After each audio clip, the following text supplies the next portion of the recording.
All right. Fantastic.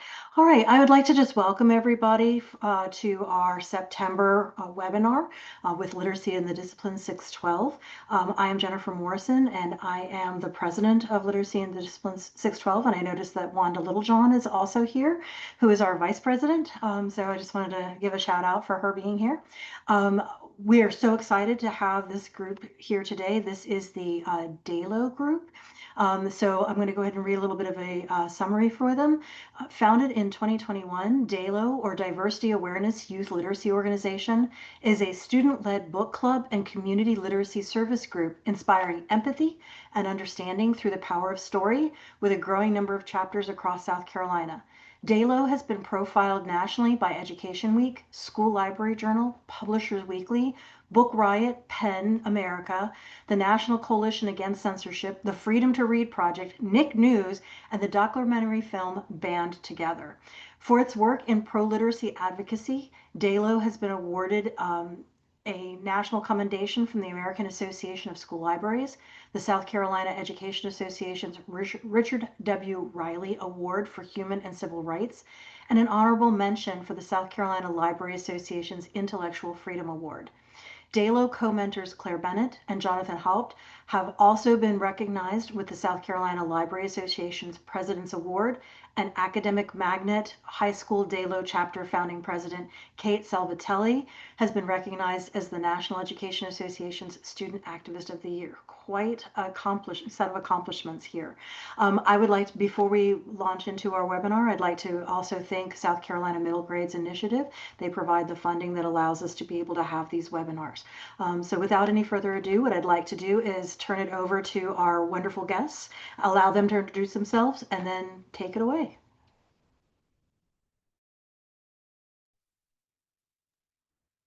Thank you so much, Jennifer.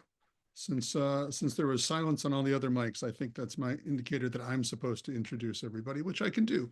That's it's the mentor-assisted part of DAYLO's student-led model. So really grateful for this opportunity. I was so excited when we got the email to do this, and I'm glad you all could be with us. And thank you to everybody who watches the recording later on as well. So I'm Jonathan Haupt. I'm the executive director of the Pat Conroy Literary Center here in Beaufort, one of DAYLO's two co-mentors, along with Claire Bennett, who will be presenting this evening.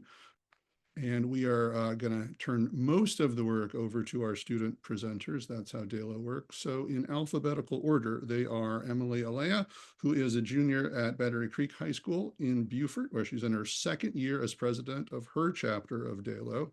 Emily also co-hosts the brand new DAYLO podcast, and she has been interviewed about youth advocacy by South Carolina Public Radio and also by the South Carolina Daily Gazette. Millie Bennett, hi Millie.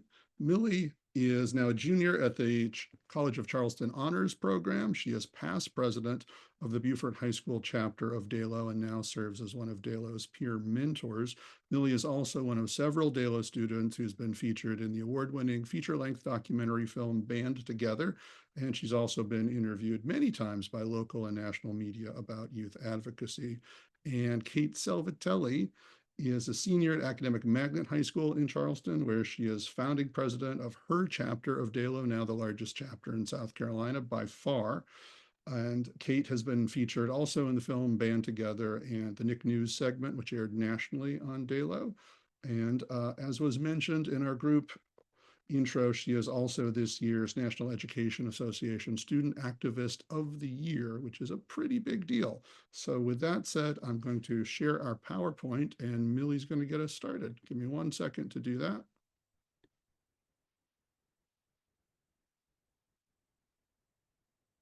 Hey, that's us. Oh my gosh, that is so crazy. Who even knew that that would be us tonight? Anyway, thank you so much for the introductions. So I just kind of wanted to start off the presentation by giving some background on DAYLO and kind of what we do. Currently, there are 11 DAYLO chapters across the state, and it is specifically like a state book club, with potentially 2 more chapters being chartered this fall. Each one has its own each one is embedded in its own school and its own student leaders and faculty advisors, and each with their own stories. We're looking for, I think, Also a new college chapter, which is exciting. So yeah, let's get into the stories, I guess. Next slide, please.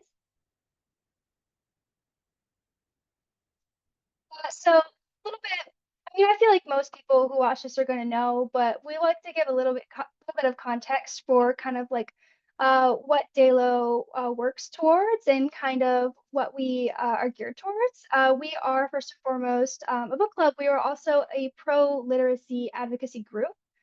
And part of understanding pro-literacy advocacy is we have to look at what exactly a book ban is.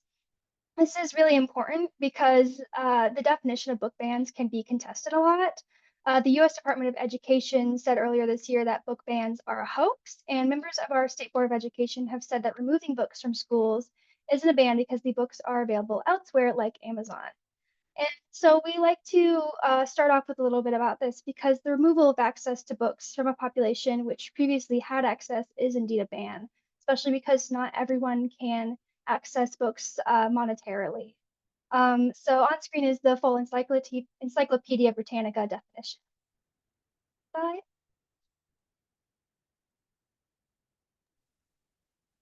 So as we get into what DAYLO is and what DAYLO does, I wanted to give you guys a little bit of an overview of what is actually happening statewide in the state of South Carolina. So in July of 2024, the South Carolina Department of Education passed Regulation 43170, which is the Uniform Procedure for Selection and Reconsideration of Instructional Materials. I have the quote up here on the slide that is on the State Board of Education's website.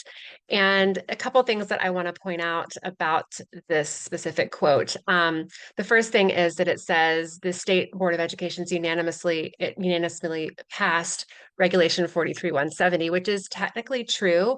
And you'll see more footage from the Nick News clip about our time in Columbia protesting against the passage of 43170.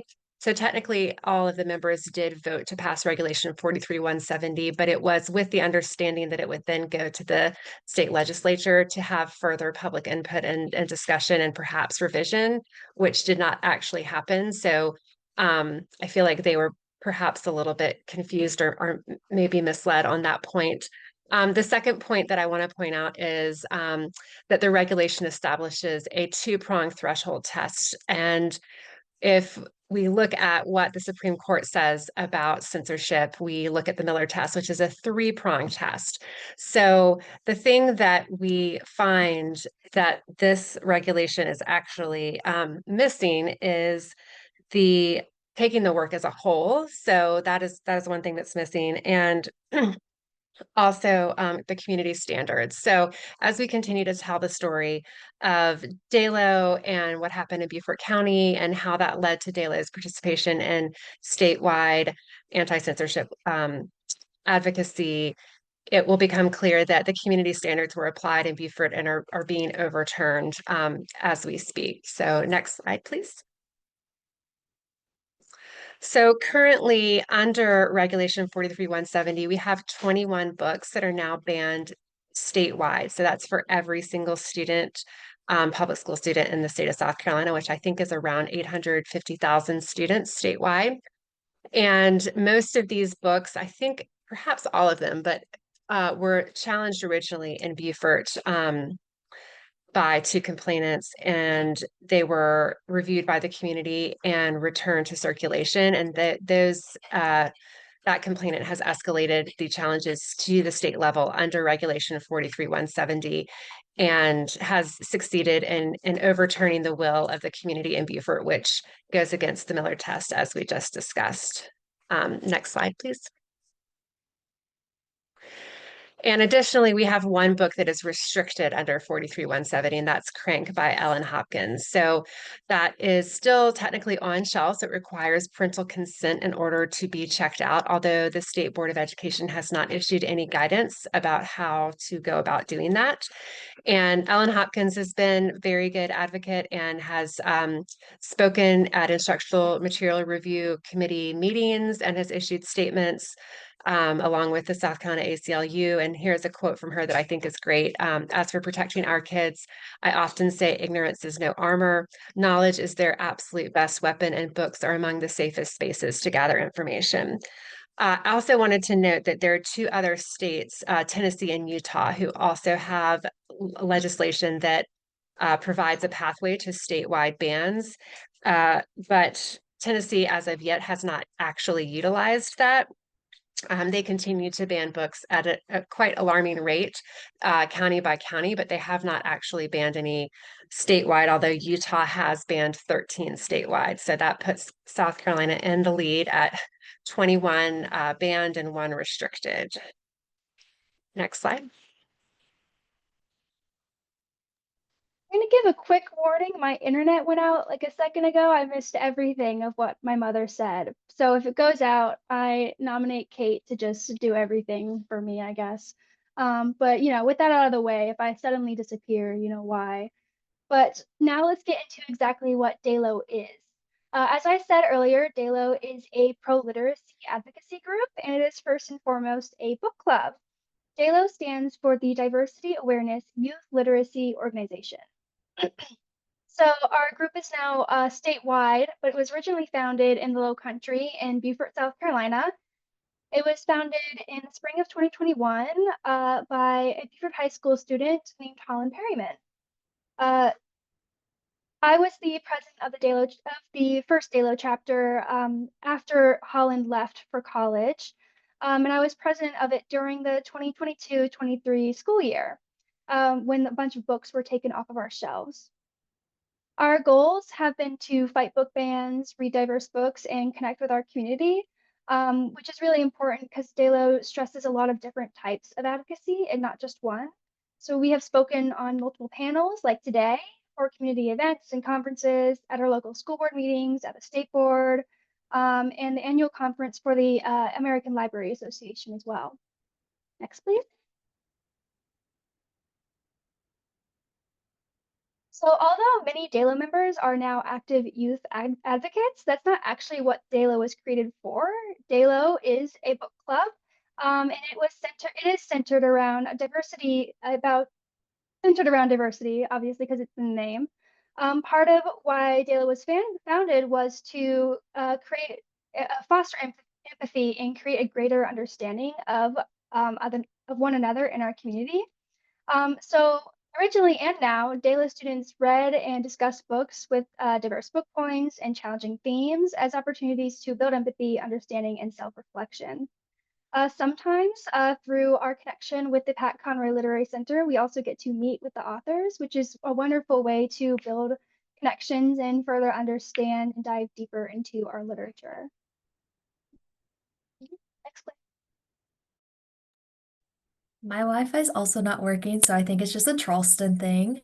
But at Academic Magnets DAYLO, we have read Perks of Being a Wallflower, Looking for Alaska, Crank, Fahrenheit 451, Catch-22, and this month we are reading Beloved by Toni Morrison. So I'm super excited. We're going to discuss it in October. Every time we do a book discussion, we have a different group of students leading the discussion.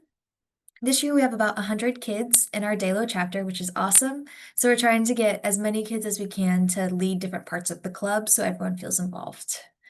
Sometimes we also meet with, wait, I missed what I was saying. We also have teachers join our discussions too, which is great. So we have a sub who comes in to every single DAYLO meeting just because he gets excited about it.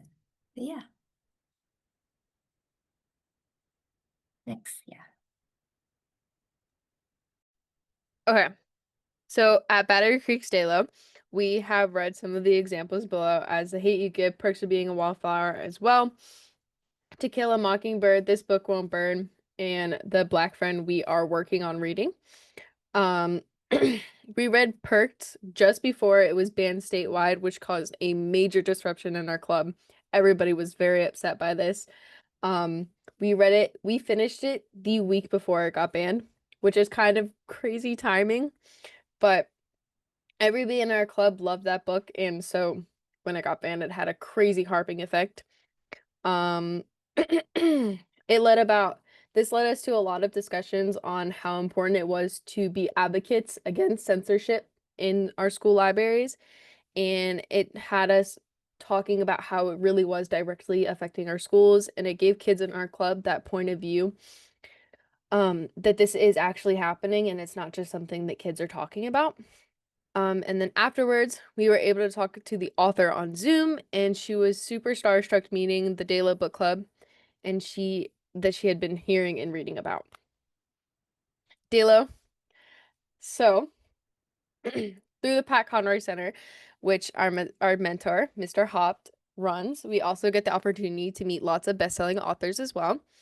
At a sold-out event this weekend, I interviewed Mary Boswick, the author of The Book Club for Troublesome Women, and Zeta Pruitt, who's also a DAYLO student at Battery Creek, interviewed Renee Rawson, and she was the author of Let's Call Her Barbie, which was super cool. We had a lot of fun. And then Millie, when she was 15, she introduced the National Book Award winner, Jason Matt, the author of Hell of a Book, for a public event. And Mr. Matt was so inspired by DAYLO that he later came back to Beaufort to speak in support of us at a school board meeting. And he'll be back again this October to visit our DAYLO chapters at Beaufort High and Battery Creek. Kate, along with her fellow DAYLO leader, Bree Parker, met best-selling and frequently banned authors Nick Stone, Angie Thomas, and Silas House when all of them keynoted this summer's new Voices Room Booksellers Convention in Atlanta.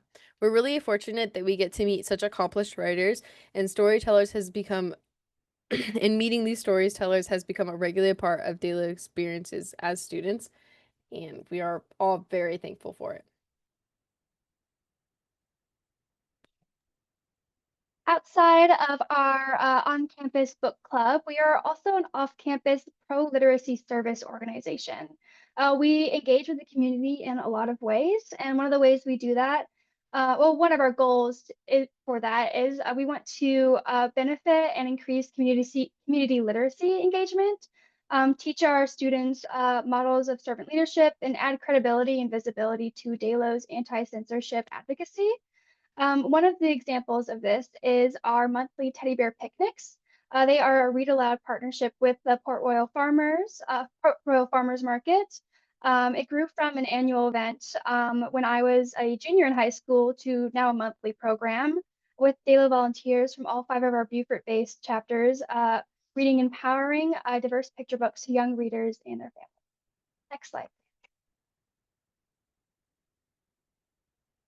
Beaufort Teddy Bear Picnics also include a new partner, the U.S. government. Shocking, I know. In collaboration with the National Park Service, DAYLO hosts a quarterly read with a ranger program featuring Ranger Catherine Freeman reading books thematically connected to both DAYLO and the Park Service, and also offering a related art project.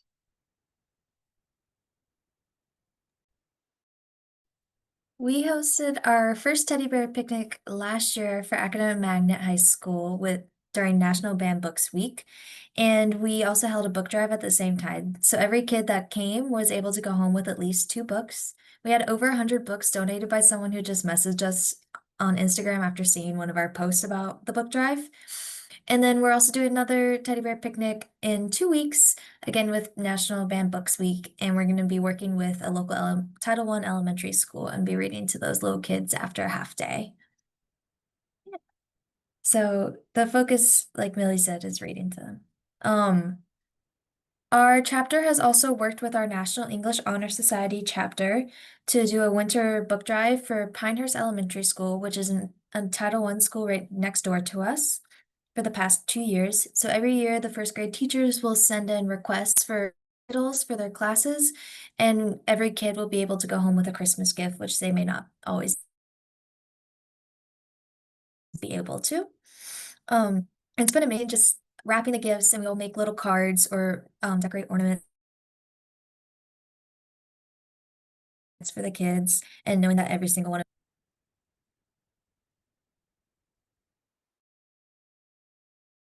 Okay, next slide.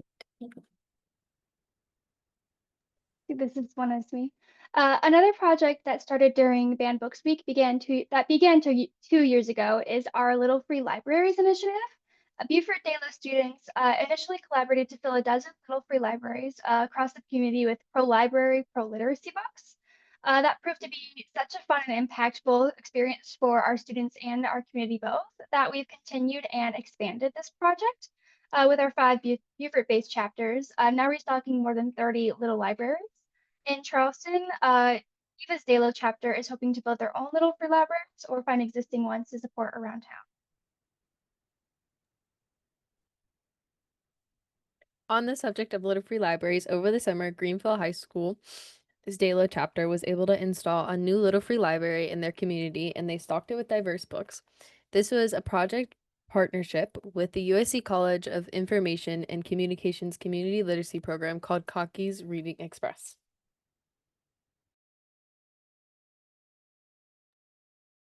Another extension of our pro-literacy community efforts has been bringing little free library book boxes into spaces where literacy efforts may not exist elsewhere. One example of this is the Royal Wash Laundromat in Port Royal, where the popular DAYLO book bank was painted by my sister. See her in the Beaufort Academy sweatshirt right there. So silly, so cute. But that was painted by her, and it's just another effort, very similar to the Teddy Bear Picnic, to get kids reading and involved in literacy as young as possible, because it's so important for them. Next slide. A second book box painted by my friend Mickey Thompson was, who's also part of DAYLO. You know, she's not just my friend; she's also part of DAYLO. But painted by Mickey Thompson, was donated to the Unitarian Universalist Fellowship of Beaufort in honor of the retirement of Reverend Laurie, who is a huge DAYLO supporter. This book box is now part of their food pantry experience.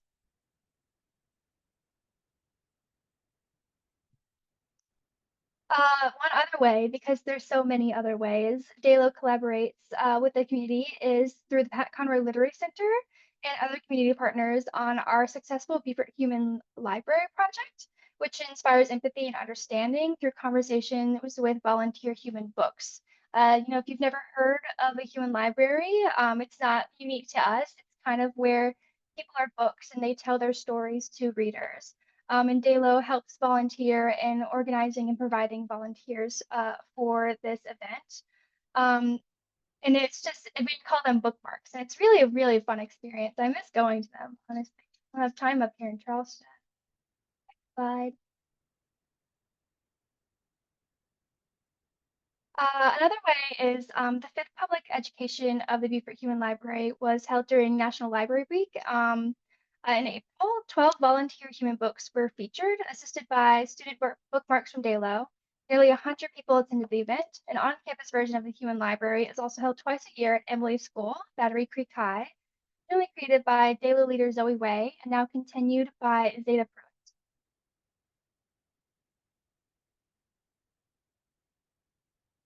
As another service project example, in partnership with the Conroy Center again and the Storybook Shop.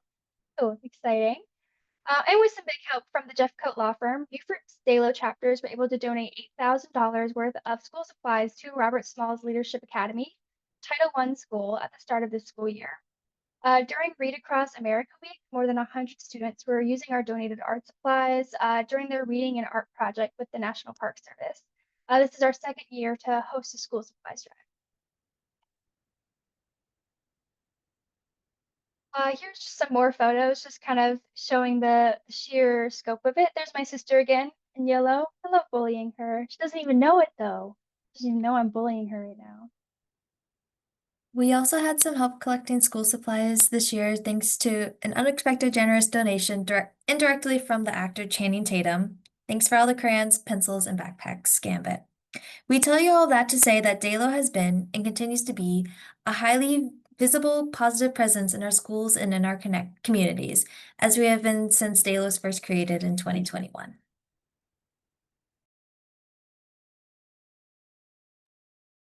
Moving into DAYLO's advocacy, anti-censorship advocacy as well.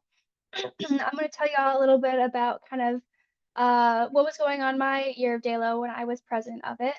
So in late fall of the 2022-23 school year, 2 local complainants submitted a challenge against 97 books in Beaufort County school libraries. It was the largest challenge ever at the time in South Carolina, and one of the largest in the country as well. Um, Inspired by Isabella Troy, who is in the top middle, um, who spoke out at a school board meeting, unplanned, not associated with DAYLO at the time. We began speaking out as a group, um, as students from 2 different DAYLO chapters that soon became 3. Um, and it was a really important experience, and it was just really important for everyone and students in the community, not just for students also, but administrators, educators, and community members, because they paid attention to what we were saying and how we were advocating for books to have their due process in this in the I mean, just due process at all, I guess. But and it was really great that DAYLO already had positive associations within the community with things like the teddy bear picnic and all our other pro-literacy efforts, because they gave a lot of credibility to how we were speaking out as students. Eventually, this advocacy, which went on for a while, I don't even know how long, like 6 months, every 2 weeks for 6 months, was very tiring.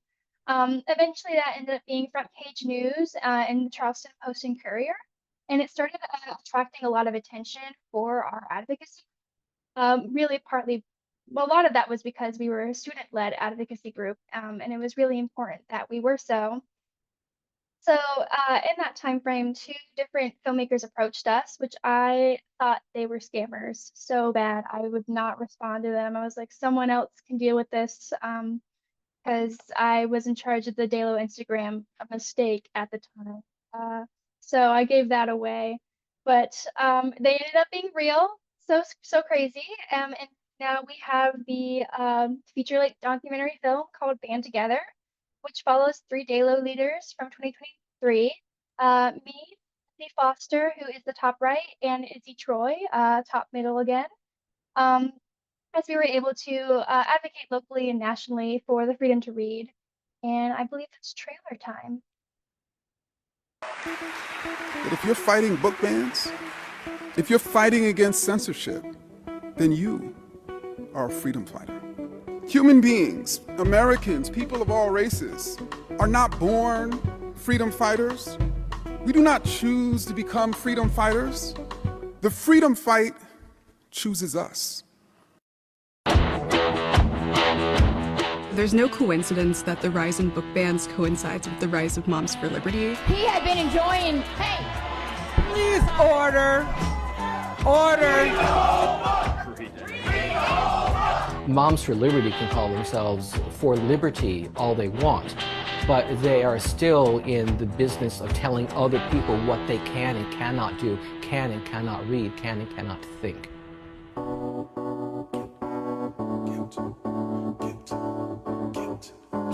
Sound like freedom to me. We are student activists from South Carolina, and we've been fighting on educational rights for the past few months.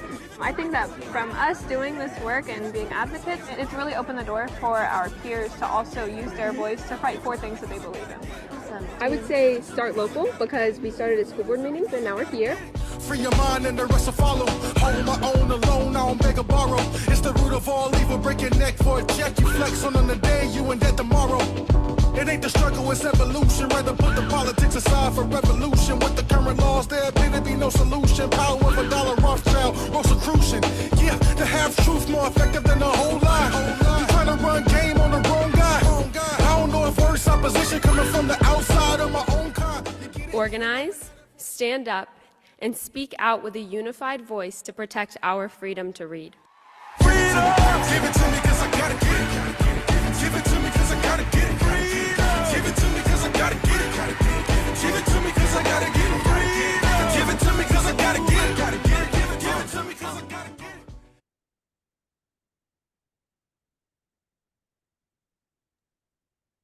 So that was obviously an insane experience, especially as a senior in high school.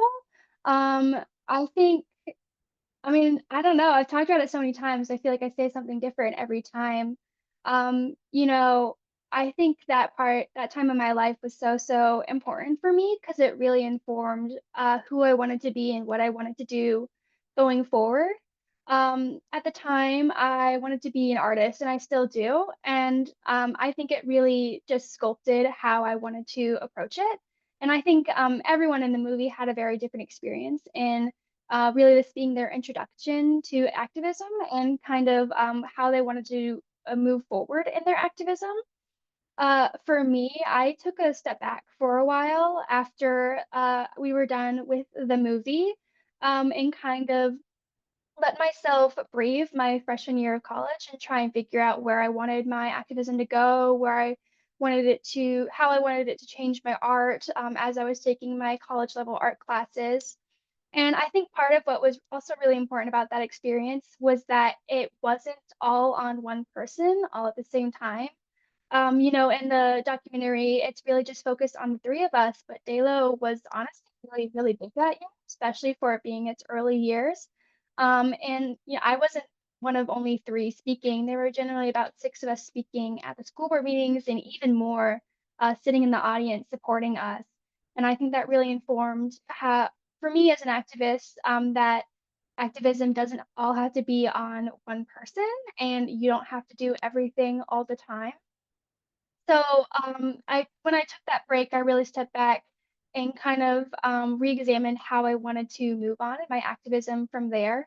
And what I decided is I did not want to be a leader in activism anymore. I thought that was the most exhausting part and not something I was very well suited for outside of a high school environment.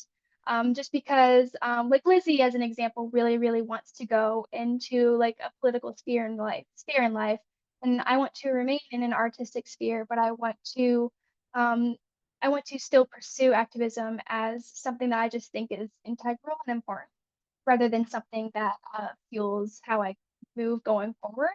Um, so I think really this experience just illustrated for me how important it is for everyone in the group to have different goals and different motivations and um, different different capabilities, because we all ended up fueling one another's strength and covering weaknesses. And I think that's really the strongest part of community and diversity in one's community.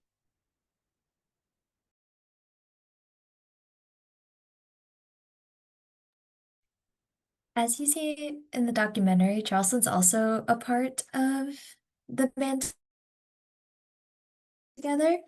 And so Academic Magnet's taking at our local school board in Charleston County in September of 2023. And our goal was just to create a student presence there because there had never been any speakers or student speakers at the meetings. And so we spoke about specific books such as Boys Are All Blue, which is what you saw the clip of when we were there, was us and someone from Moms for Liberty speaking about that specific book. And then we also spoke about Regulation 43-170 once we were figuring out that it was either going to be passed or people were considering it at the State Board of Education, because that would remove instructional materials and the books that we were able to access and classes too. Yeah. Early in 2024, about I think in February, the book bans and education censorship escalated in South Carolina. And so the Department of Education was going over the Regulation 43-170, and a group of DAYLO students from Beaufort and Charleston went up to Columbia to speak at the State Board of Education. We had 5 DAYLO students, Mickey Thompson, Mary Ruff, Dylan Ryan, Patrick Good, and I, address the State Board of Education. And we are also introduced and recognized in the Senate chamber by Senator Mike Fanning. And then throughout the day, a crew from Nickelodeon News recorded everything that we were doing. And so we'll share that clip in a moment. But despite our efforts, the regulation was passed, and it's now been used, as we've said, to ban 21 books nationwide, restrict 1 book, and we can also tie it into the ban of 1 class. So AP African American Studies, which has been banned for public schools in South Carolina as well. Yeah, so if we're gonna watch now a little clip of the Nickelodeon News. I'm here in South Carolina where lawmakers want to take our favorite books off school shelves. They've already banned over 100 books. As they discuss a new rule to make banning books easier, kids from across the state gather to confront them. This group of teens are members of DAYLO, the Diversity Awareness Youth Literacy Organization. I think they're about to yell at the adults. I'm terrified. It is frankly embarrassing. Grant the books the due process that they deserve. I'm astounded in the proposed regulation 43170. If approved, will undermine the well-earned trust for my esteemed teachers, counselors, and librarians. Why are students who are directly impacted by these government restrictions on what they can and cannot read being left out of this process? I have watched the school system become a battlefield of parents and adults in a tug-of-war over children's education. By giving potentially harmful people the ability to affect school libraries, we give factions too much power to disrupt public education. These DAYLO kids are so inspiring, and the cool thing is there are groups just like them all across the country. Across the U.S., thousands of books have been banned in recent years. Many feature people of color or LGBTQ plus characters, and kids in Georgia, Texas, Pennsylvania, and beyond are fighting back. We're not going to stop. We're going to promote literacy. We're going to promote diversity. People of my generation, people younger than me, they're interested about hearing the stories about people around them, about themselves, seeing themselves through literature, and I think that's a beautiful thing. For those of us who think kids should be allowed to read what they want, groups like DAYLO give me hope.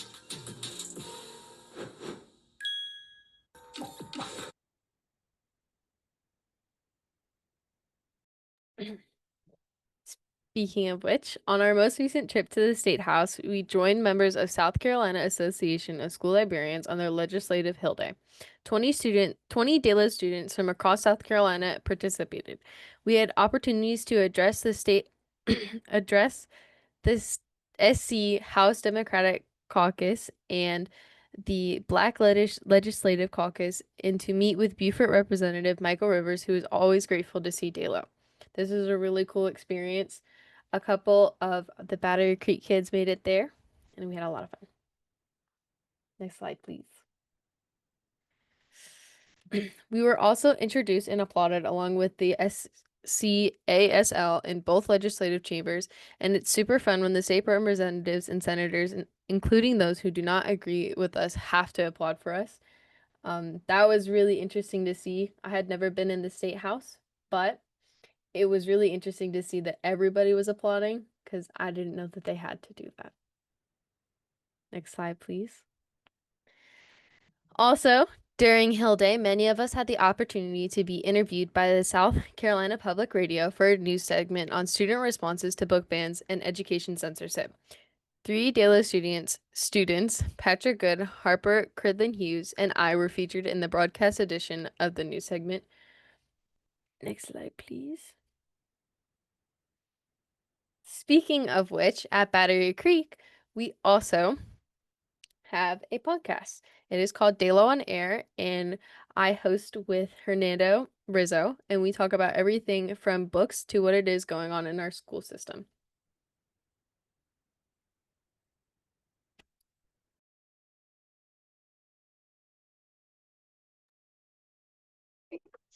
At the recent Read Freely Festival in Columbia, DAYLO was invited to interview the event's YA headliner, Meg Curato, author and artist of the acclaimed graphic novel Flamer, which is now banned in all of South Carolina public schools and is one of the most banned books in America. We also hosted and led the festival's Banned Books Read-In, featuring guest authors, librarians, and DAYLO students and mentors. Both events were well attended and highly praised, and we're looking forward to returning to Read Freely next year as well.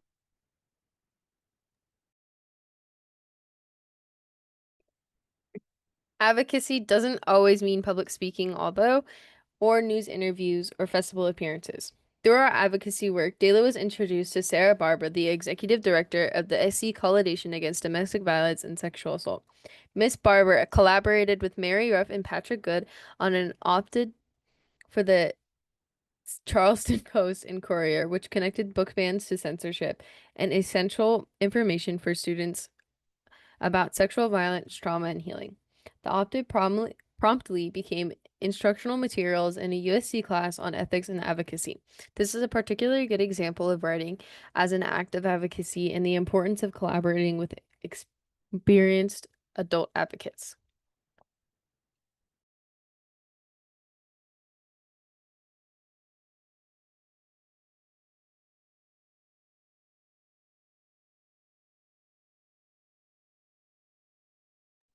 Kate might be In frozen. turn, this led to Oh, there she- myself and Julia.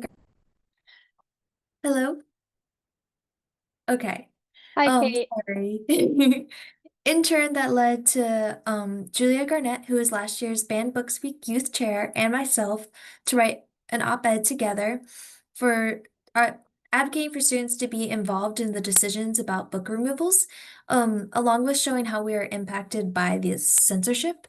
And that actually article my principal has saved in his office, so he has that up and he'll show it to me sometimes. And yeah, so it's awesome just seeing how our message gets spread like that. More recently, former Beaufort DAYLO leader Mary Roof, the daughter of attorneys, wrote an op-ed detailing with how local review committee policy in Beaufort relied on the Miller test, the well-established legal standard for assessing obscenity, but statewide Regulation 43-170 actively ignores the Miller test. As a very different kind of writing as advocacy, for National Library Week last spring, Beaufort DAYLO students sent thank you cards to our librarian friends across the state that include a copy of the article highlighting DAYLO's commendation for the American Association of School Librarians and a button with the Pat Conroy quote that said, "I was born to be in a library." This is another good example of pro-literacy advocacy that also involves a lot of collaboration between our DAYLO chapters and students. We have done multiple versions of this throughout the past 2 years at Academic Magnet, and at one point we wrote a letter to every librarian in Charleston County whom we can find the address for, which was a lot of work because they weren't always posted.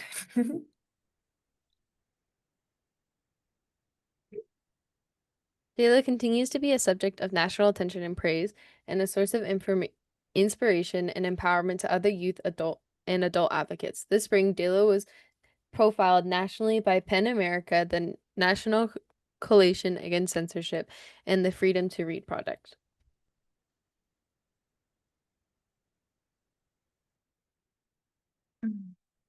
DAYLO has also had several opportunities to partner nationally with Authors Against Book Bans, including a social media collaboration featuring all of our DAYLO chapters highlighting our recommended books about education, censorship, and pro-literacy advocacy for all ages. That post has been viewed more than 3,000 times.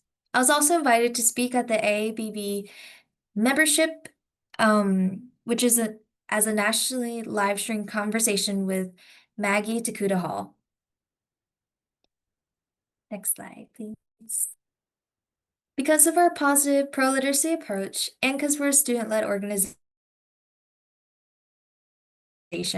DAYLO continues to receive a lot of media coverage. In just recent months alone, we have been covered in nationally in Publisher Weekly's Freedom to Read issue, in which Bray interviewed for me, in a South Carolina Daily Gazette interview, also for me, and yesterday I was interviewed again for the Charleston City paper. Emily and our Greenville High DAYLO president, Harper Cridlin Hughes. We're grateful for these news stories, especially because they continue to inspire other students, educators, and fellow advocates. Thank you. Next.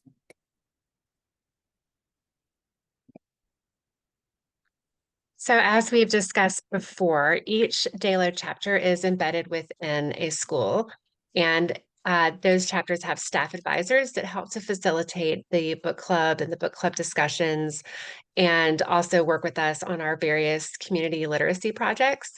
And then we also have mentors. So Mr. Haupt and I are both mentors to all of the students and all of the chapters of DAYLO across the state. And we really, really love what we do. It's very, very fun. And it's really important, I think, for a couple of different reasons. But mainly, one of the things that we talk about a lot is that, you know, we're in a particular moment of censorship that is very extreme, and there's a lot going on constantly with censorship in our state and all across the country.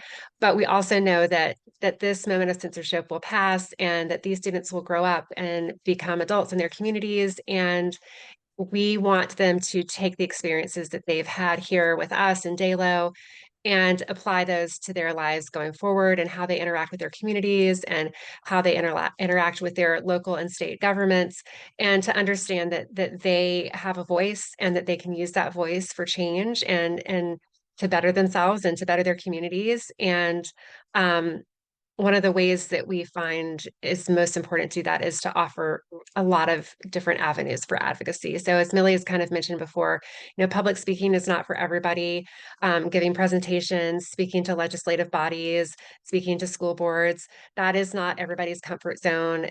So we try to provide as many different pathways to advocacy as possible, including writing and the teddy bear picnics and the human library and the Little Free Library stocking. And then we also always want to reiterate that just the act of reading diverse literature is a political act. It is an act of resistance in this time of censorship. So basically, we have a whole bunch of really awesome and amazing staff advisors in the schools across the state who help all the chapters out. And then Mr. Halps and I try to help everybody out as well by continuing to provide different pathways to advocacy.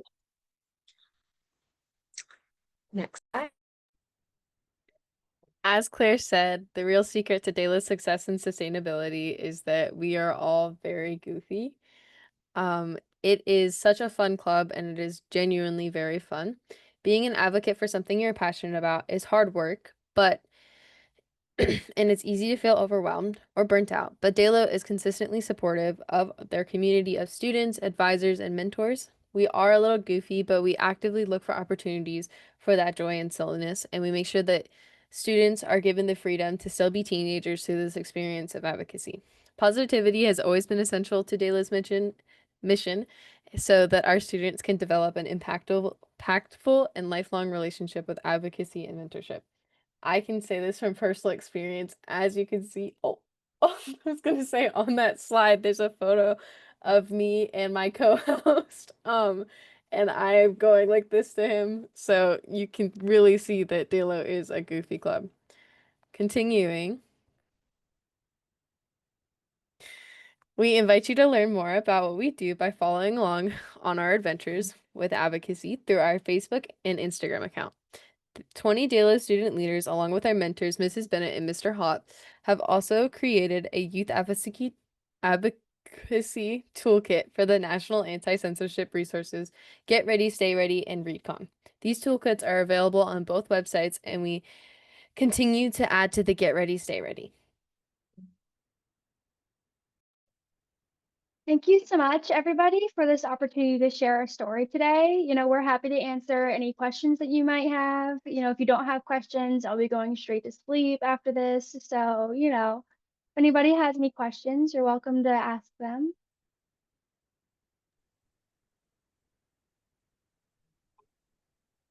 I think I have one, and that is, where do you plan to go next? You have this huge corpus of work behind you. Where are you going now? What's the forward vision?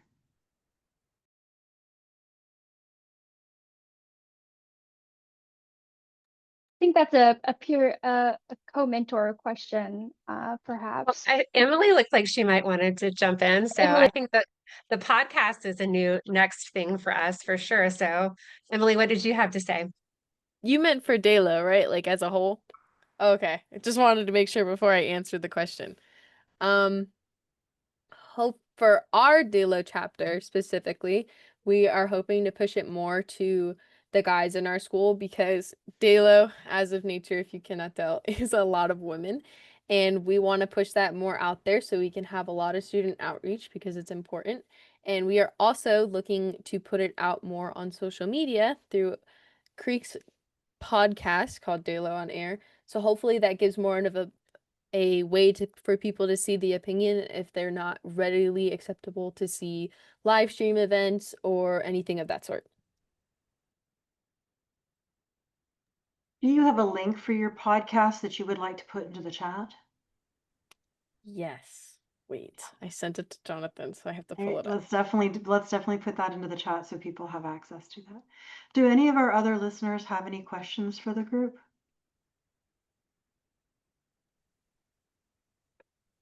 I can add a little bit to what Emily said as well, if you'd like. One of the things that I love the most about the way we kind of have structured DAYLO is that whether censorship is happening specifically in the counties that DAYLO is in or statewide, we will continue to do the things that we do, which is to have book clubs where students get to read and discuss diverse literature and to invest in our individual communities and the literacy of the students within those communities. So regardless of what's happening on the censorship front, we will continue to be a community literacy advocacy group and a group that is very, very much in support of book clubs and teenagers reading diverse and challenging literature. So that does not change for us, regardless of what's happening. We do get a lot of questions about, oh, I had so and so had a friend in Alaska who wants to start a DAYLO. And like, while we love those questions, those are amazing, Alaska is a very, very, very far away from us. And so we are not necessarily interested in starting a DAYLO in Alaska, but we are always more than willing to talk to anybody who is interested in what we do and would like to adopt some or all of what we do for their community or their town or a club that is already existing. We actually met with a club that's just over the bridge from us a few weeks ago that is not necessarily interested in just advocating for censorship, but for a bunch of different, or not for censorship, against censorship, but for a bunch of different topics. And they wanted to learn more about our approach to advocacy in general. So we're always, really looking for those opportunities to share what we've learned and how we approach things with other students and other mentors and advisors. Jonathan, you have anything you want to add to that? I was going to mention that one of the most validating experiences that we've had in doing this for 5 years is that so many of the students who had the experiences that Kate and Emily are having and that Millie had want to continue doing that in college. And in some cases that means going in a completely different direction that has nothing whatsoever to do with book bans and censorship, but is the form of advocacy about the issues that are most important to them. But here in South Carolina, we now have 2 college level DAYLO chapters, potentially a third to join as well. And they're all being led by students who went through DAYLO in high school. So there are also those students who have the opportunity, because they're still in South Carolina where DAYLO is, to continue that experience as college students and to open it up to their peers and their professors and whatever community they happen to be in as well. And that also puts them in a position to do what Millie is already doing and be peer mentors to whatever high school chapters are nearby as well. And that's remarkable to see that legacy and that lineage among the students themselves choosing to continue on this journey because of how positive it had been for them. I have one last question. Thank you for all of that.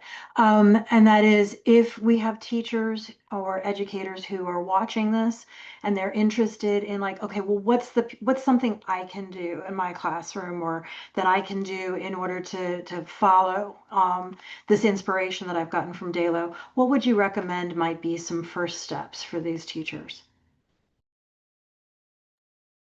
I think one really important thing is just keeping your students informed.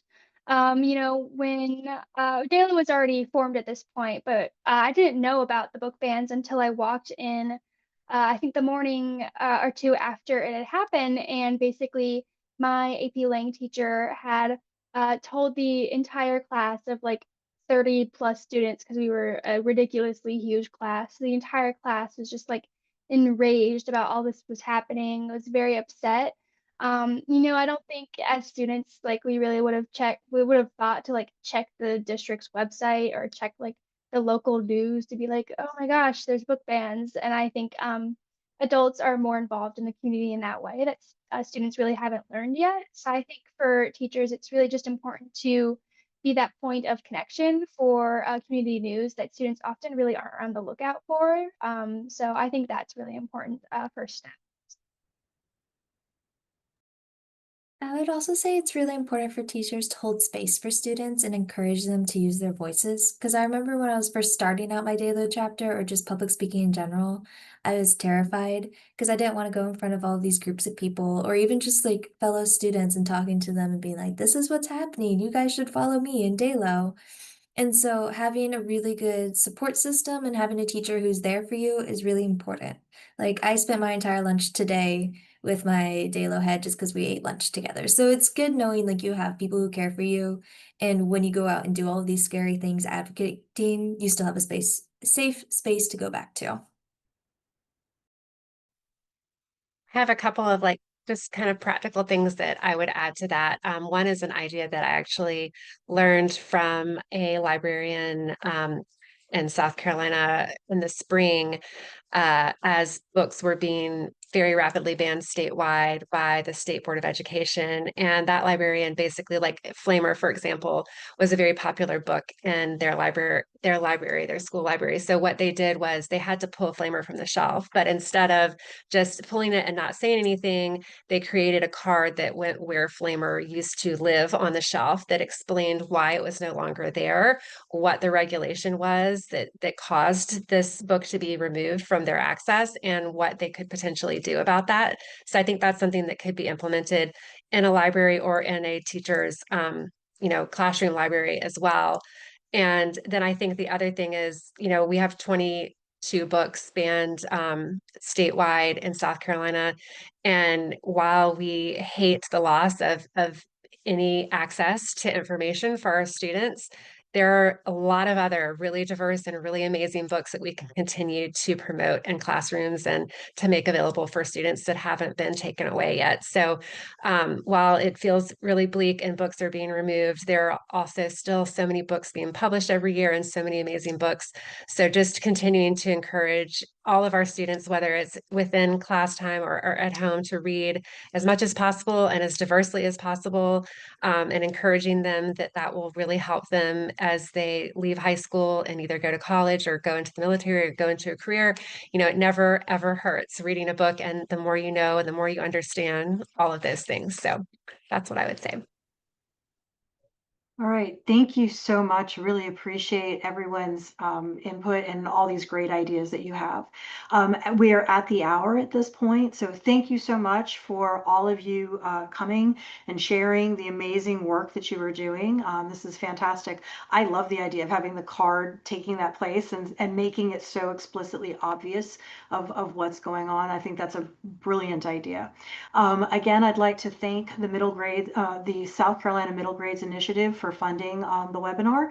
And if all of you would mind taking a moment, I did put a link in the chat that is a form that we collect some feedback, just kind of find out how things went. And it's also for suggestions for future webinars. So if you all can grab that link, that would be awesome. And again, thank you very much for attending. If you are listening to the recording, thank you very much for tapping into the recording. And we hope that you all have a great evening.